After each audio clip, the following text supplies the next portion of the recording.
Welcome বন্ধুরা, everyday এলিগেন্সে সকলকে জানাই স্বাগত। গরমের দিনে নানান রকম ঠান্ডা ঠান্ডা ড্রিঙ্ক খেতে কিন্তু আমরা সকলেই ভীষণ পছন্দ করি। আজকে আমি আবারও একটি নতুন রেসিপি নিয়ে চলে এসেছি আপনাদের সাথে শেয়ার করে নেওয়ার জন্য, আর সেটা হলো আম পান্না। আম পান্না কিন্তু এই সময় সকলেই বাড়িতে বানিয়ে থাকেন, তবে আমি কিভাবে বানাই সেটাই আপনাদের সাথে শেয়ার করব। তাহলে দেখে নেওয়া যাক আজকে আম পান্নার রেসিপিটি। আম পান্না বানানোর জন্য আমি এখানে নিয়ে নিয়েছি দুটো কাঁচা আম দুটোকে আমি গোটায় রাখবো। এবার আম দুটোকে আমি সিদ্ধ করে নেব এই হাঁড়িতে করে। আম দুটো আমি খোসা সহ সেদ্ধ করছি। এবার আমি এটাকে ঢাকা দিয়ে ঢেকে দেব সেদ্ধ হওয়ার জন্য। এখন বন্ধুরা আমগুলো সিদ্ধ হয়ে গিয়েছে। এবার আমি গ্যাসটা বন্ধ করে দিয়ে আম দুটোকে একটি প্লেটের মধ্যে নিয়ে নিয়েছি ঠান্ডা হওয়ার জন্য। আম দুটো ঠান্ডা হয়ে গেলে আমি খোসা ছাড়িয়ে নেব। আম দুটো ঠান্ডা হয়ে গিয়েছে, আমি খোসাটা এখন ছাড়িয়ে নিচ্ছি।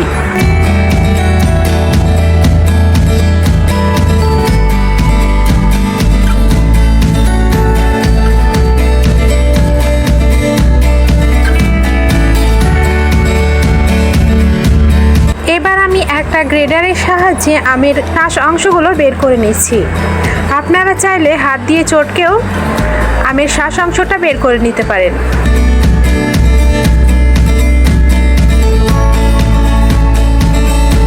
আমের শাঁস অংশটা আমার বের করে নেওয়া হয়ে গিয়েছে। এবার আমি এর মধ্যে দিয়ে দিচ্ছি একটি ছোট বাটির 1 বাটি চিনি এবং স্বাদ মতো লবণ।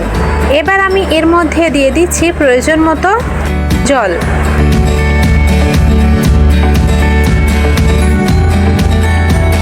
এবার এটাকে একটা চামচের সাহায্যে ভালো করে মিশিয়ে নেব।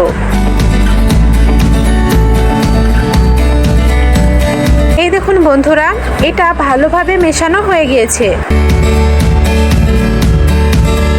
এবার আমি এটার মধ্যে দিয়ে দেব 2 থেকে 3 ফোঁটা সবুজ ফুড কালার। এরপর এটাকে আবারও একবার ভালো করে মিশিয়ে নেব।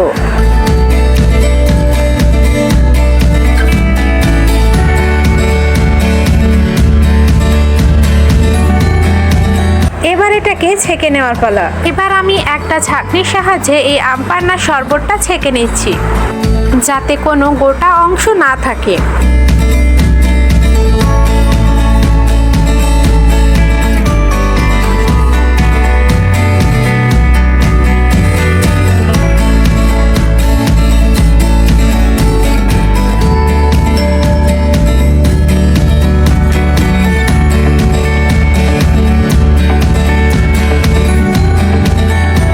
এটাকে ছেঁকে নেওয়া হয়ে গিয়েছে। এবার আমি নিয়ে নিচ্ছি দুটো কাচের গ্লাস। এবার এর মধ্যে আমি দিয়ে দিচ্ছি বরফের টুকরো, আর দিচ্ছি যে আম পান্নার শরবতটা আমি তৈরি করে রেখেছিলাম সেটি।